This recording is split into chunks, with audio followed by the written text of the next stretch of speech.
In this video, I'll show you how to update your Vizio TV. So take the remote control and gonna press the home button. Okay, the home button is the one with a house, just like this one. Then gonna press the settings button, the one with the cogwheel. This menu will open and we need to go right over here and select all settings. Then go down and we need to select admin and privacy.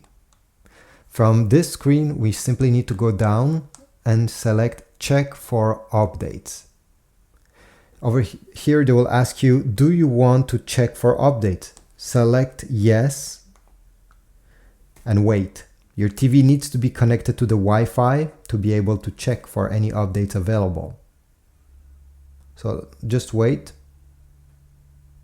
And in my case, the TV was up to date, but if an update was pending, it will ask you if you want to install it, press yes. It takes like 5 minutes and afterwards you'll be good to go. Your TV will be updated. So thanks for watching. Hope this was useful. Please leave a like, subscribe, and I'll see you in the next video.